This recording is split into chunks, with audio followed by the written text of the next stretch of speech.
So hello guys and welcome. Today I'm going to show you how to create a Linux virtual machine on Microsoft Azure. So first thing you have to do is to create a resource group or use an existing one if you want, of course. Okay, so if we're going to create a resource group, click on create, then we'll choose our subscription, then our resource group, name it something like resource group virtual machine, then we will choose the closest region to us, then tags if you want, so if not, ignore it. Then click on resource group virtual machine, create, click on create, and then virtual machine, tap here virtual machine, and then the first thing you will see virtual machine here. You can click on it and then create, or you can create from here virtual machine.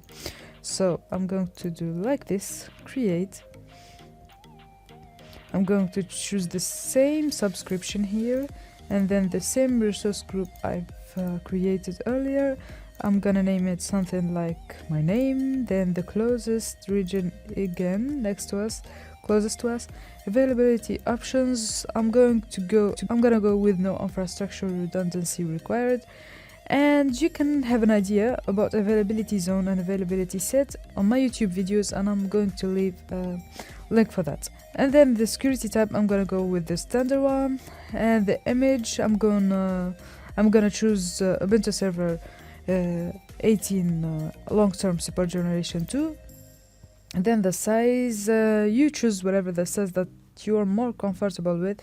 So I'm gonna choose here 16 GB memories. And then I'm gonna go with the password. Choose a username, the same one as my name, then a password, I don't know, something like that. First we're gonna leave a side note for the username and something like this, and okay, it's great. So here we're gonna choose just the inbound port SSH, then click on next to manage disks. We're gonna choose for the standard one for dev and test. The encryption, we're gonna stick with the default one. Then next for networking, I'm gonna leave everything as default. See here in the select inbound port, if you want to use the remote desktop port, click on this one, check this one. And for this one, it will create also 2 rules for you under the network security group. Okay, the next management, everything as a default, but auto shutdown, I'm gonna disable this one, so I don't need auto shutdown. But if you do, yeah, please keep that as it is and just change the time zone. I'm gonna disable. Then next, advanced, everything as it is, tags if needed, then create, review and create. And here it will be a recap for everything we selected, then click on create. Once you're done, from deployment is in progress, it will change to deployment is complete.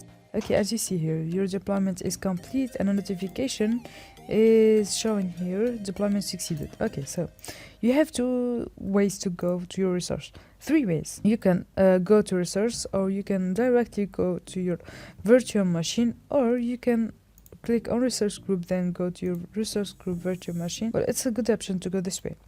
So you will see a virtual machine has been created, a public IP address is also created, network security group, network interface, disk, and virtual network.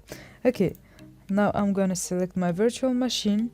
You will see this public IP address I'm going to use. So open your command line, then type SSH, refers to secure shell. Now copy your virtual machine name, then alt and your public IP address. Click on enter and yes and the password. Okay, as a side note, I left my password on a block note, so I'm gonna to use it. Right click on the mouse, then click enter, just to avoid typing the password again and again. As you see now, we are connected and we are using Linux. Just for this, your name, Linux.